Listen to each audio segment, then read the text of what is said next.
G'day and welcome to this episode of the Reboot Your Thinking Podcast. My name is Nick Bowditch. This is the podcast that reimagines mindset, mindfulness and mental health from the perspective of someone who gives and gets therapy. This is episode number 5 and it's entitled The Power of Movement, How to Use Exercise to Support Your Mental Health. So this is one I've sort of been looking forward to a little bit because I've just been on a bit of a kick myself to get my shit together physically and just lose some weight and get some clarity and set some new goals and, work towards something physically that will and has helped my mental health as well, which has been great. So today I want to talk about that, the link between how we move and exercise and our physical movement and how that can benefit our mental strength or our mental health in the long run as well.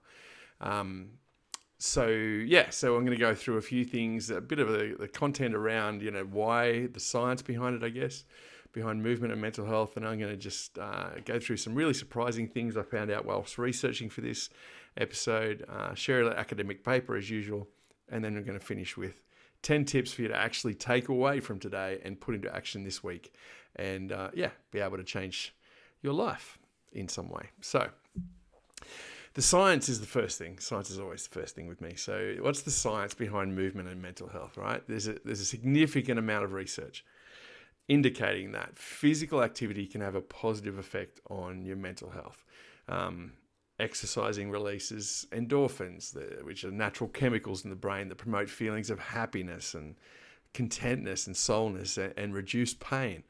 Endorphins also interact with the receptors in our brain that control mood, which can lead to feelings of calm and relaxation and hope. Right? Regular physical activity has also been shown to improve cognitive function, to boost your self-esteem, to reduce symptoms of depression, to reduce anxiety. Like there's loads and loads and loads of research on that. We'll go through some today. There's a few benefits to the different types of exercise too. So we're going to talk about the exercise that has to suit you, and for me, for a long while, it's been boxing has been my thing, to really a therapeutic exercise for me, both exercise and exercise.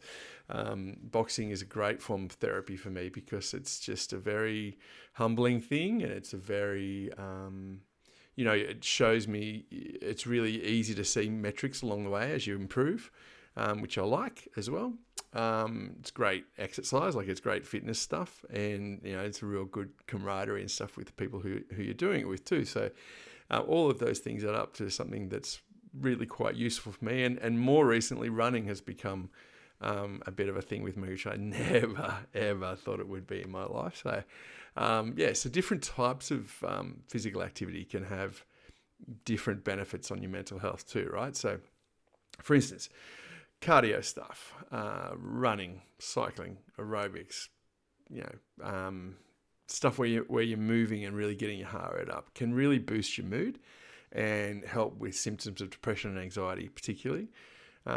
Whereas, resistance training, strength training can also have that positive impact on your mental health, but it does that by boosting your self-esteem and providing a sense of accomplishment and a sense of, being able to,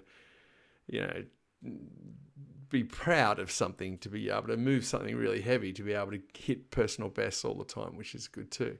And then there's the slightly more passive things in some ways. In some ways it's a lot harder, yoga and other kind of mind-body exercises, which can help reduce your stress, promote relaxation, and just generally kind of improve your overall well-being, right? But it's worth noting here too that it's important to find an exercise routine that works for you and your mental health needs. Not me, not somebody else, not what your sister's boyfriend's neighbor did and it worked for them. You really have to find your own niche here and find your own gig. But there's lots of things to choose from, and sometimes when we're sitting under some mental illness, we can't even see the options. We can't even sort of imagine ourselves doing anything different. So that's the first thing, is to head into it with an open mind and see what you might find, right? Because really, you never know. There's a mind-body connection too. Like there's a connection between the mind and the body, and it's a powerful one, and movement and exercise can help strengthen that connection, right? Physical activity can help us become more present, more mindful, more in our bodies in that moment, which can help us in turn manage our stress and manage our anxiety. Mind-body exercises, particularly things like yoga or Tai Chi, can also help us tune into our breath, and breath work's super important in this space as well, and that helps us become more aware of our thoughts and our emotions. And this mind-body connection can help us feel more in control of not only our physical health, but more in control of our mental health as well.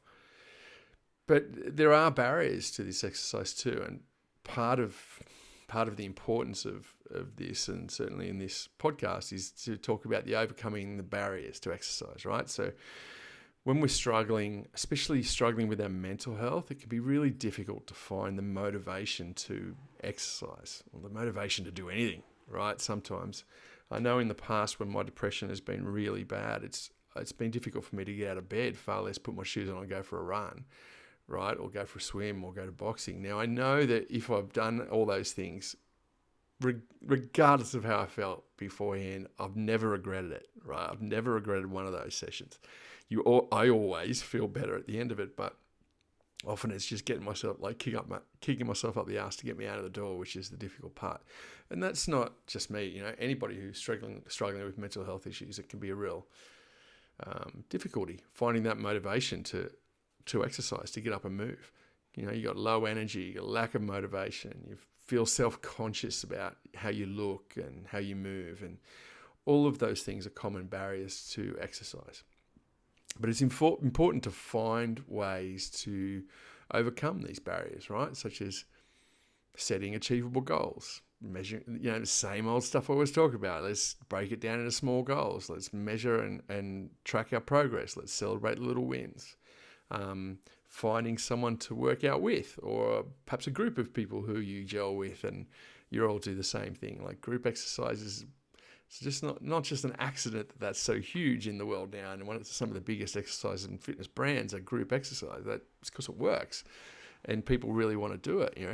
Or seeking out professional help through a personal trainer, through an exercise physiologist, through a therapist, whatever it might be, to get you more in the mood of that and more likely to do that stuff is important. It's also helpful to remember that exercise doesn't have to be intense and time consuming, right? Even a 10-minute walk around the block, you take the dog around the block 2 times, whatever it is, that movement can have a really positive effect on mental health. It doesn't have to be strenuous. You don't have to be wringing in sweat and absolutely buggered. You just have to move. And for a lot of people, a walk around the block or whatever can be a real stress. Like that can be a real challenge. But I know, also that if they're able to do that physically, once they do it, they generally always feel better.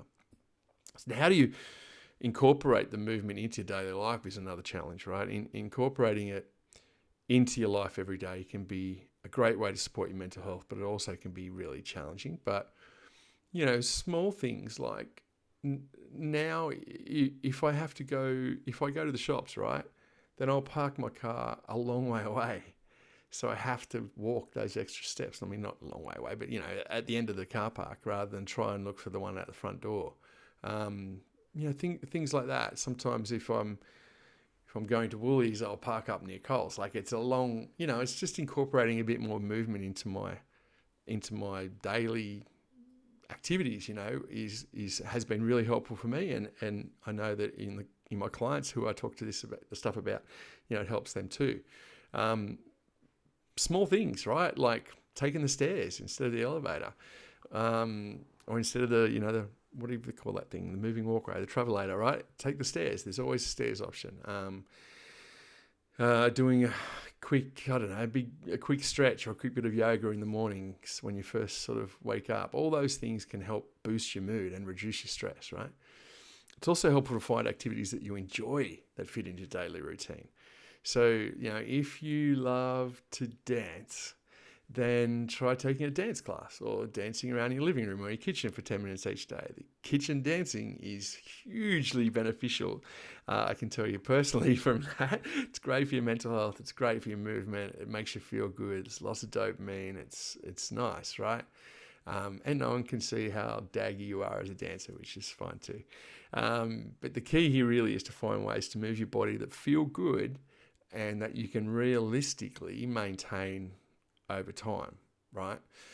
So all of those things, I think, go towards creating a boost in that mind-body connection. All of those things point to how important it is for us to move for our physical and our mental health. So there was quite a few kind of surprising things I found when I was researching for this episode. And one of them was that exercise, no matter what that exercise is, can have a protective effect on our brain. So regular exercise has been shown, lots of different studies which I looked at, to promote the growth of new brain cells, neurogenesis, as it's called in my uni course my uni unit that I just did last trimester. The new brain cells grow in the part of the brain called the hippocampus, which is a region in the brain associated with memory and learning. So it suggests that link suggests that exercise may help protect the brain against cognitive decline and neurodegenerative diseases like dementia or Parkinson's or whatever. So that protective effect is really, really important. And now there's some really interesting studies and interesting work going on at the moment, studying the link in contact sports like rugby league and rugby union on CTE, like the chronic concussion and neurogenesis and the links between those two things, and how exercise or differing the exercise, changing the amount somebody exercises after they've been a full contact athlete for some time, is having some effect on the neurogenesis, on creation of new brain cells in the hippocampus. So, to stop the fade away that people have in this chronic CTE, this chronic concussion that can be really debilitating and ages people a lot before they need to. So that's the first thing. Exercise has a protective effect, right? It also might be as effective as medication for treating depression, right? So there was this paper written in 2016. It was a meta-analysis. So again, that's just a collection of or loads of different studies put together into one study.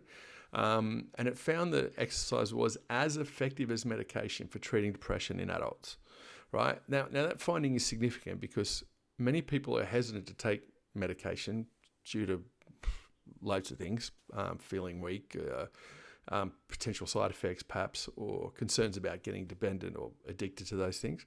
So if there is just as much effect as on medication, if exercise can produce the same result without having to actually have any medication, then great, right? But the point is not to dump your medication and just exercise like a demon, but those two things working in conjunction as adjunct to each other can be really, really beneficial. Speaking of addiction, exercise can help with addiction recovery. Exercise, has been shown to reduce drug and alcohol cravings and improve the mood of individuals in recovery from addiction. It can also help reduce the risk of relapse by promoting healthy coping mechanisms, right? So it helps people cope better, to increase self-awareness, to increase self-compassion, provide a sense of accomplishment and self-efficacy, right? So all these things work in conjunction to make someone feel less likely to relapse because all their boxes are being ticked by other things, that being exercise and movement and self-esteem and all the things that we who have been addicted at some point are lacking.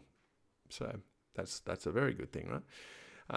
Exercise and sleep is an interesting thing, that exercise can improve sleep quality. Now, obviously, you sort of think, well, yeah, if I go out and run a marathon, I'm going to sleep pretty well that night. But I'm talking more like regular exercise, which has been shown to improve the quality of the sleep, not the quantity, but actually how well you sleep, which obviously in turn has a positive effect on mental health as well.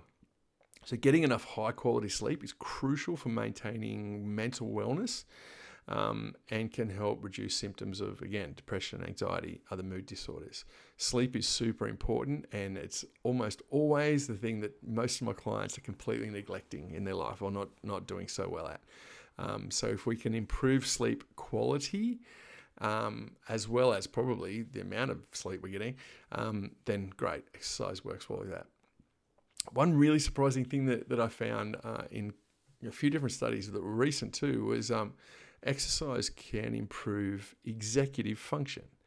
So executive function means like your skill set of cognitive skills that are essential for goal-directed behavior, right? So things like planning, decision-making, self-control, behavioral stuff like that, right, is all your executive function.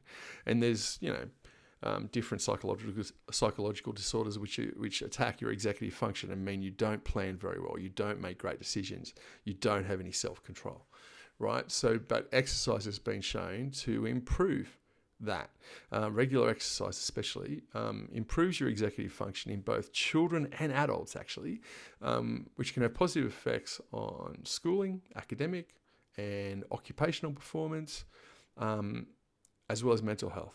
Things like childhood and adult ADHD is a result of an impaired executive function, in some ways, and that can also be boosted by boosting your exercise. So that's a positive thing too, especially when there is a distinct link between ADHD, adult ADHD, and addiction. If we can head those two things off in the one stone, then great, right? Exercise can reduce inflammation. Now, I know this might seem weird because, I went for a big run a couple of days ago and my knees are very, very inflamed since, but I'm not talking about that kind of inflammation, like chronic inflammation, which has been linked to a range of physical and mental health problems, including, again, depression, anxiety, mood disorders.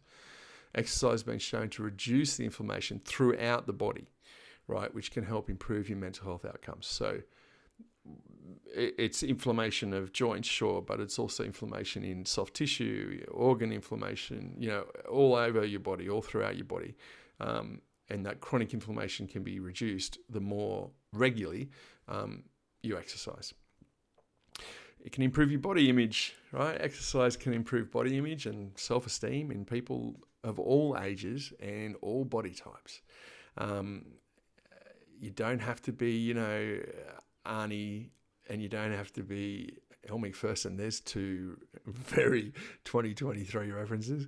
You don't have to have a beautiful body. You don't have to think or want that beautiful body, but it just improves your body image, how you feel about your body, how you feel about your body in the world. Not how other people feel about it or other people feel. I don't care about that. This is important about how you feel about your own body and how your body moves and how it looks. And it's especially important for individuals who may struggle with things like body dysmorphia, where you see and feel your body very different to how it actually is to the majority of other people. Things like eating disorders or any other sort of body image concerns that can really negatively impact your mental health. Exercise works well with that. Now, obviously, in some eating disorders, hyper exercise, like over exercising, is another issue, but is obviously of a concern too. So it has to be some balance there. But generally speaking, exercise helps to improve your body image. And then finally, most importantly maybe, exercise improves your social connections, right? Engaging in exercise and physical activity with others can help improve your social connection, combat social isolation, makes you want to actually get out of the house, makes you want to actually be around other people, which is, if you're isolated socially, that's a significant risk factor for poor mental health outcome.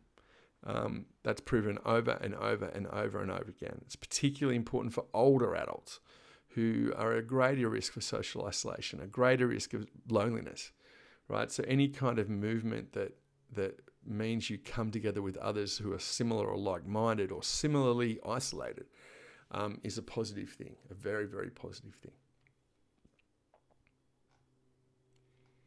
Okay, so let's talk about the academic paper this week. The academic paper this week is a peer-reviewed study entitled Exercise and Mental Health During the COVID-19 Pandemic, a cross-sectional study of online social media users. It was published in 2021 in the Journal of Medical Internet Research. Now, the COVID part is just the time frame, so don't play too much into that, right? It's just the time that this paper was done. It was a cross-sectional study, so it looked at a larger audience and took parts out of that audience and highlighted some parts of it. And it studies the relationship between exercise and mental health during the pandemic using data collected from online social media users. So people were using Facebook, Twitter and stuff. And the authors of this paper found that regular exercise was associated with better mental health outcomes, right? As you might expect after everything I've just said, including lower levels of anxiety, depression and stress. But this is the key part. So they also found that engaging in physical activity with others, so group training things, team environments, team sports, training in a gym while other people were there, not while you were the only one there at 3:00 in the morning. That's important. And during COVID, that was difficult and there was barriers around that. But when people do engage in physical activity with others, even virtually, so even, remember in the pandemic, we had all those virtual exercise sort of things on Zoom and that. But even doing that with other people or in the same endeavor, right, together, was associated with greater benefits for mental health. That's crazy to me, that just including somebody else. And it was something like 6 or 7 times more likely, 6 or 7-fold the effect if you were exercising with someone else than exercising alone. And so the paper sort of shows and gives really valuable evidence for the benefits of exercise on mental health during a challenging time, and really supports the argument about the importance of exercise for mental health generally at any time. But I'll put the link to the paper in the show notes. It's easy to read. It's worth a little look at, I think, because it's really it's really powerful stuff that says, and I thought that was a really interesting part too, that when people could go back into the gym and they were still choosing to go at 4:00 in the morning, 3:00 in the morning, when they knew no one was going to be there, or midnight, whatever, right? They were getting less benefits for their mental health than if they went at 5 or 6 p.m. or 7 a.m. when the place was packed with other people, when that's where the real benefit of the mental health benefits came through. So I'll leave the link to that paper in the show notes, and you can check it out. All right, and I'm going to finish then with how many have I got? 10 tips today on what you can do this week. Actually, take away from listening to this and go, okay, how am I going to change my life this week in terms of how much I exercise and how that affects my mental health, right? I want to be able to give you some takeaway stuff every time you listen to one of these episodes so that it's not just me banging on and you doing nothing. These are things that you can, realistically practical tips you can take and put them into some use, right? So the first one is to start small. Well, the first one is to start, really, but secondly, then as an extension of that, to start small. So if you're new to exercise or you haven't exercised for a long time, you've fallen out of that routine and you're just not used to moving as much as you used to be or have ever, then just start with a few minutes of physical activity each day. Gradually increase your time and intensity over that time.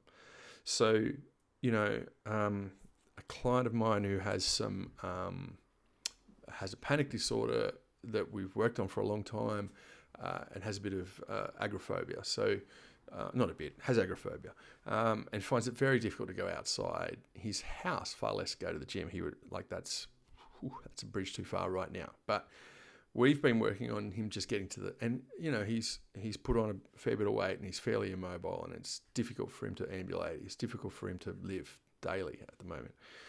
But we've got him to the front door. Now we've got him down the front steps. Now we've got him to the letterbox, right? I know that doesn't sound like very much unless you're here, which is huge. And it's something that we've celebrated a long way because, as I've always said, and you've heard me a few times now if you listen to this podcast, make small goals, track your progress, celebrate little wins. And that's really especially important for him. So start small and then just increase over time if you can.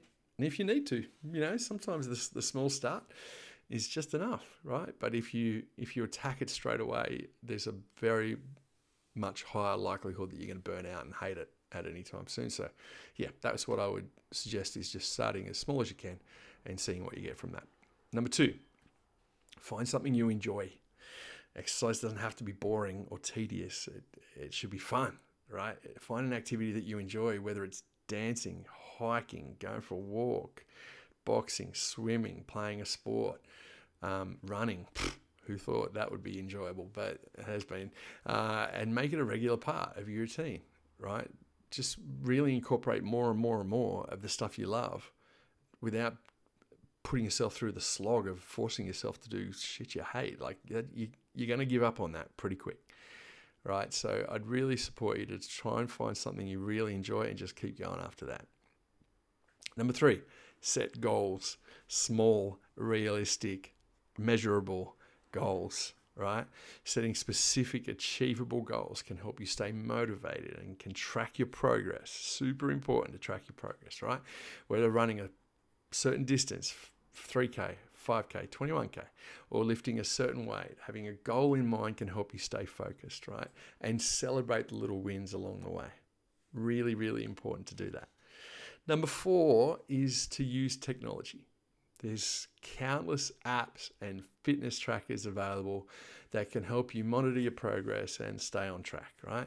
Consider using MyFitnessPal or the Garmin Connect, whatever it might be, to some sort of wearable device, if that's your thing, to help you stay accountable and be motivated. It can mean even things like what you listen to, how you listen to, if you listen to podcasts, if you listen to music, whatever, when you're moving. How are you doing that? What's in your ears? Are they around your ears?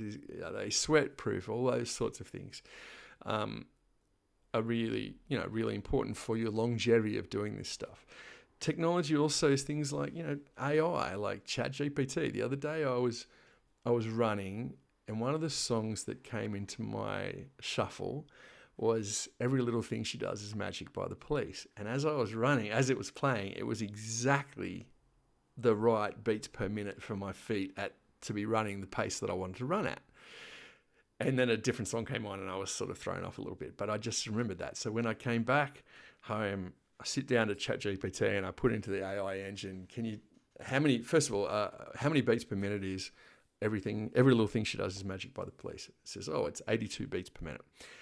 So I said, all right, can you, this is me speaking to the AI, can you create a Spotify playlist with 100 songs that are 82 beats per minute? Yep, bang, bang, bang, bang, here they are. And then I was, as it was spitting all those out, I'm like, now I'm going to have to search every one of these and make a playlist. And at the bottom it said, so you can just search for Spotify running playlist songs that are 82 beats per minute created by ChatGPT or something like that. And when I put that into Spotify, the playlist was already there. Pretty great, right? So think about, how you can use the modern technology. I sound like my dad. Use the modern technology to make things easier for yourself, to make things more achievable, and to make your exercise effort more sustainable and increase the longevity of that. Number 5, make it social. Exercising with others can help you stay motivated, build social connections, and it works in lowering stress, in decreasing symptoms of depression, anxiety, as I mentioned. Making it social is extremely important. Think about joining a fitness class, a group training thing, a team, a boxing gym that has a good atmosphere like mine, or inviting a friend to join you for a workout, getting somebody else so that you both get a benefit from it individually and together as a team. Making it social works. And I can't stress that highly enough. The science backs it again and again and again. Making it social works. Number 6, incorporate movement throughout the day in your everyday daily activities, right? Even if you can't dedicate a full hour to exercise or something, try to incorporate movement throughout your day. Take the stairs. Like, no matter where you are or what you're doing, take the stairs. I don't mean 14 flights of stairs, but if there's, if you come out of Coles and you're carrying shopping bags and your car's already a little way away from where where it could be right at the door, and you've got the option to go down the travelator or go down the stairs, go down the stairs. Same with going up to your car, whatever it might be. Try and take the stairs instead of the elevator. Go for a walk during your lunch break. Do some stretching exercise and sitting at your desk.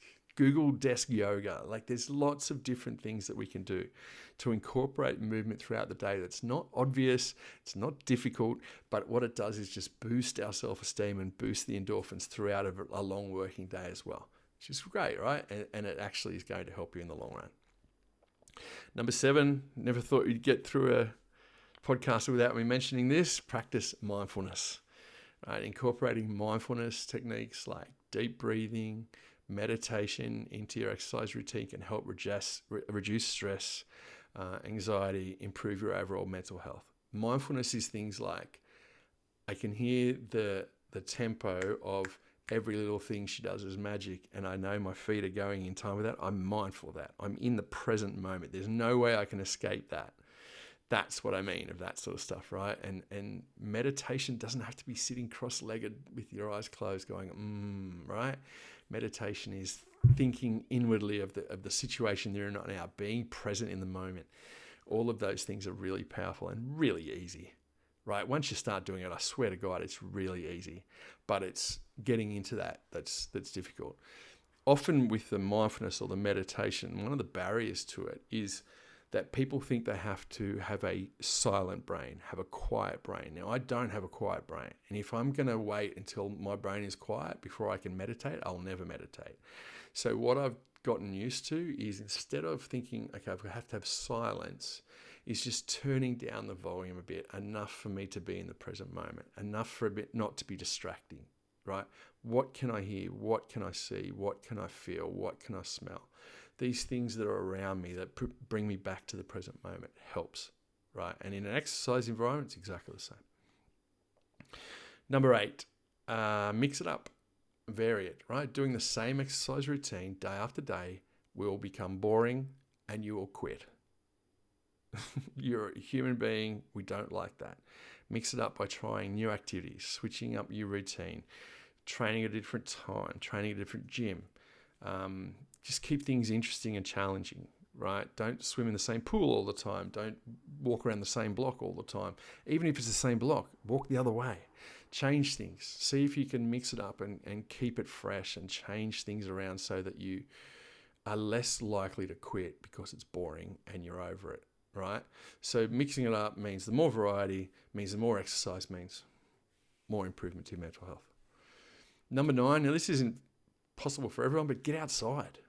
Right? As much as you can, spending time in nature outside has been shown to have numerous benefits for mental health. Just in terms of the neurogenesis stuff we were talking about before, the new brain cells being created in the hippocampus, there's lots of studies around greenery, around being near water and green things, near water trees, right? In parks, reserves, things like that can really help produce more neurogenesis. So that if for no other reason, get outside so you've got a chance to get some protective factors to your brain. Try to incorporate outdoor activities like walking, riding bike, gardening even, right? Going to the beach, sitting at the beach and doing your meditation at the beach if you can. There you go. You've got 2 different things going on. 3 if you've got to walk to the beach or walk from your car at least. So if you include these things into your exercise routine, then it's obviously much, much more beneficial for you as well. Number 10, and the last one, is to be patient and kind to yourself. It's important to remember that building a regular exercise routine is going to take time and it's going to take effort. You've got to be patient with yourself. You've got to set little goals. You've got to track your progress. You've got to celebrate your successes.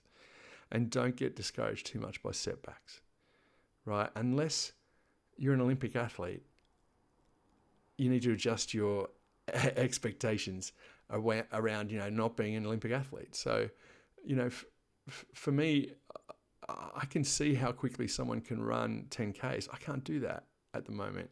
I can run 10Ks, but not quick, right? Which I couldn't run 10Ks a month ago. So, these things are important to establish your own goals, to manage your own expectations, and celebrate your successes along the way of that. Don't get too discouraged when things go wrong or go wrong, when things, you don't achieve the lofty expectations you've given yourself, remember that any amount of movement and exercise is beneficial for your mental health. Any, right? Remember, old mate walking to the letterbox, that boosted our whole week together, right? His whole week of therapy and recovery was boosted greatly by being able to walk to the letterbox, something he hadn't been able to do for 2.5 years. That is huge, right? It doesn't have to be running a marathon, right? It doesn't have to be competing for a world championship. It has to be movement that you enjoy, that hopefully is with other people around, right? And that you can track, you can set goals for that are realistic. You can track your progress through that. You can celebrate your little wins. I know personally how much exercise and movement has been able to help me in my life just recently, right?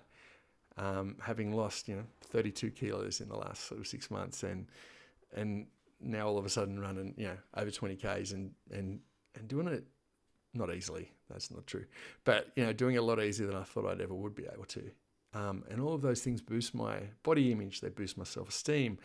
They reduce my stress. They reduce the likelihood of me being affected by my depression, my anxiety, my complex PTSD that I live with. All of this stuff is reduced by exercise. It's like a fucking magic trick, right? That it's available to all of us. Walking around the block, if you can walk and if you can move and if you can get outside, it's available to all of those people who can do that. Now, I know there's challenges for a lot of people and they can't get outside, or they're not able to, or they can't move, or whatever, right? And there's lots of different ways we can adjust to that. But for the great majority of us, it's just a matter of being able to set some goals and motivate ourselves enough to get out of it. So I've given you those 10 tips.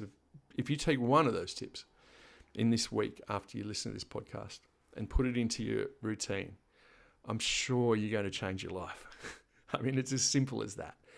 And I'd really love to hear some feedback from you. If you've done these things, or if you have any benefit from these podcasts, or this podcast especially, then please send us a message. You can leave a voice message and it might be played on an upcoming episode. Give me any sort of feedback from your own exercise and how exercise has helped you and affected your own positive mental health positively. I'd love to hear that. But for the rest of us, I really just implore you just to move tomorrow. Right? See if you can get some exercise into your daily routine tomorrow. Take the stairs.